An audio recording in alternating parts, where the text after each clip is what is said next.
Yo, what's up, guys? It's Guilty. Got another guide video for today. We're going to be talking about two different topics because they are kind of similar. We're going to be talking about which weapons to use in certain scenarios and what weapons to use against certain characters.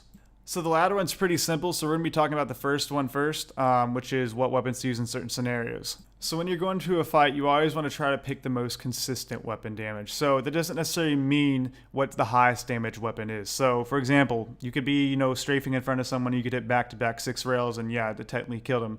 But if you miss a rail, you're missing out on a lot of damage. While you're missing that rail, he's going to be LGing you down and, doing damage while you're not returning any. So it's very, very important that you're always returning some sort of damage.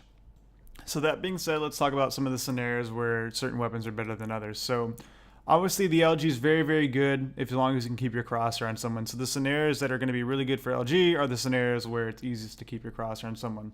So off the top of my head, there are a couple scenarios that come to mind. When someone's going up a bounce pad or something like that, it's very, very easy to just track a straight up and down motion. And you can even get under them sometimes and do a crap ton of damage if you're able to juggle them. Another scenario is if someone's walking down a small corridor where they don't have a lot of room to dodge. So like right here down below shotgun would be a good area. If someone's running full speed ahead straight at you, it's sometimes really good to pull out the LG and just stop them in their tracks, especially if they're a tank. You can really, really hurt someone if they're tanky and easy to hit, and on top of that moving in a straight line. Nail gun is pretty similar too. You can spamming teleporters or hallways where people are traveling down in straight lines. Those are both very, very good spots to really make use of the nail gun and LG.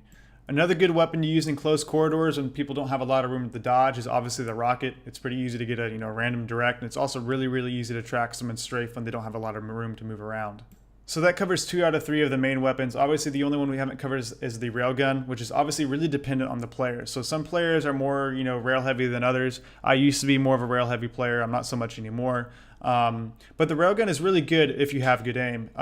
But you want to use it sparingly. And I learned that pretty early on in Quake. I started being really, really rail heavy, and I pretty much only used the rail. And that's because early on in Quake, the rail was really nuts. 90 damage if zoomed in, or actually 100 damage originally if it was zoomed in.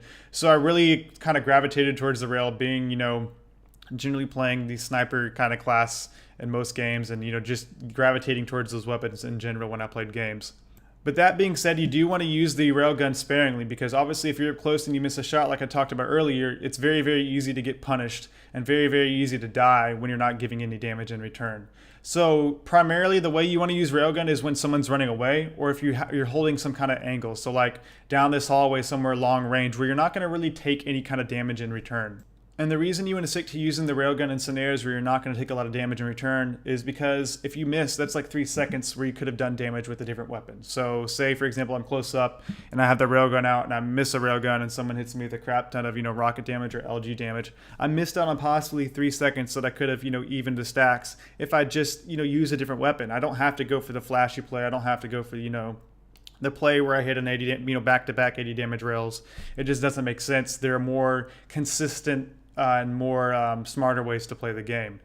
Now that we covered all 3 of the main weapons in Quake, the LG, the railgun, the rocket, these weapons are obviously better against certain characters. So characters like Nyx, right, who is a smaller hitbox. Hit scan is good provided you have the aim, but the more consistent way to play is probably using a rocket if you're up close, where you can get some kind of splash damage. And you'll occasionally get those rockets where it'll hit ones, but you'll also get the rockets where it'll hit 70s over and over and over, and it's way easier.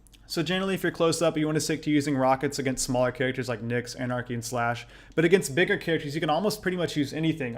And it really comes down to the situation that you're fighting them in, because it's pretty easy to hit a tank. So I prefer LG because you can just stop them in their tracks and they can't move forward. But rockets are good too. Every direct is 100 damage, so that's also very good, provided that you're up close. Railgun's good from long range. It's very, very hard to miss, and even up close, if you have good enough aim against a tank, it's pretty easy to hit back-to-back rails. So it really all depends on the situation when it comes to tanks. Are you up close? Are you far away? Are you in a room that has a lot of places to dodge? If not, then use a rocket.